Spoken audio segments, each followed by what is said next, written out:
আমি ওনাদেরকেও আশা দিচ্ছি, কথা দিচ্ছি যে আপনারা দল গুছিয়ে নেন, আপনাদের দলকে তো ব্যান করেন। আমি বরং মনে করি আপনারা আপনাদের পার্টি রিঅর্গানাইজ করেন। এই পার্টির অনেক অবদান আছে বাংলাদেশে, এটা আমরা ডিনাই করতে পারি না। পার্টিকে রিঅর্গানাইজ করেন, একটা পলিটিক্যাল পার্টির মতো যেভাবে থাকে। আপনাদেরকে মনে করিয়ে দিতে চাই, একই সাথে যারা উপদেষ্টা রয়েছেন, আজকে আমরা অনেক উপদেষ্টাদেরকে দেখেছি খুনিদেরকে পুনর্বাসন করার বক্তব্য দিতে।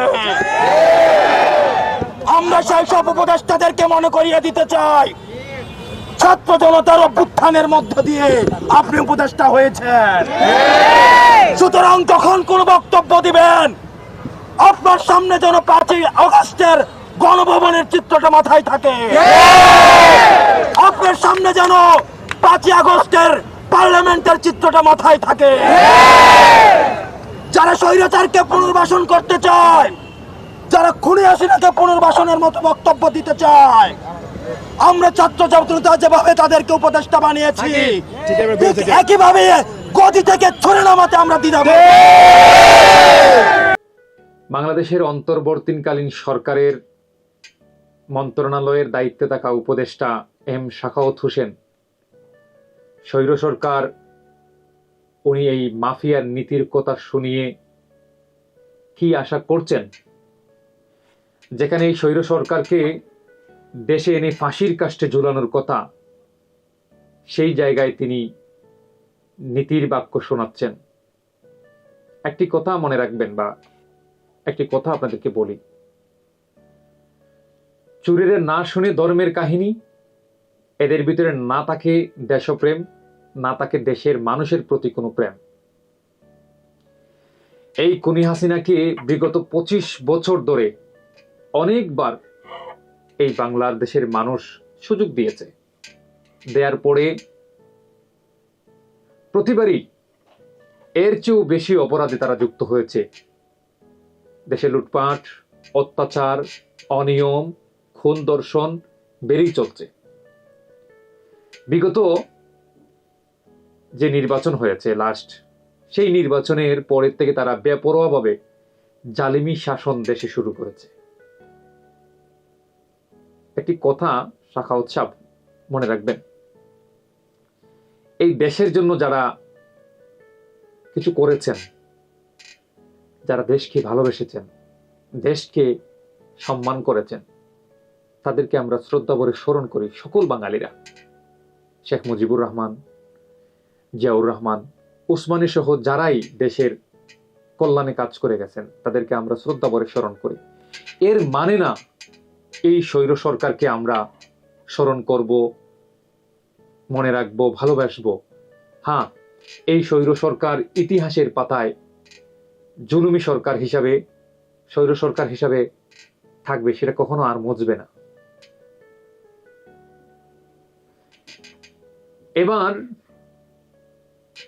এবার হচ্ছে ওদের নিষিদ্ধ করার সময়ের দাবি, এবং তার সঠিক বিচার প্রক্রিয়ার মাধ্যমেই করা সম্ভব। মানবতা ও দেশ বিরোধী হাজারো অপরাধের সুস্পষ্ট প্রমাণ থাকা সত্ত্বেও কিসের এত মায়াকান্না আপনি দেখাচ্ছেন? স্বরাষ্ট্র মন্ত্রণালয়ের দায়িত্বে থাকা উপদেষ্টা এম সাখাওয়াত হোসেন এই জাতিকে, এই বাঙালিকে কি মেসেজ দিতে চাচ্ছেন? তিনি শেখ হাসিনা ও তার সৈন্য সাঙ্গপাঙ্গ যারা রয়েছেন, তাদের সর্বোচ্চ শাস্তি নিশ্চিত করে ন্যায় বিচার কিভাবে প্রতিষ্ঠা করা যায় বাংলার বুকে, সেটা নিয়ে আপনারা একটু ভাবেন। আপনি কি ভুলে গেছেন এই যুদ্ধ হচ্ছে মন্দের যুদ্ধ, ভালোর বিজয়? বাঙালিরা আর কত শত বছর নিকৃষ্ট মানব সমাজের একজন মানুষ হয়ে এই বাঙালিরা বিশ্বের বাঁচতে হবে? সেটা কি নিয়ে আপনার একটিও ভাবনা আসে না?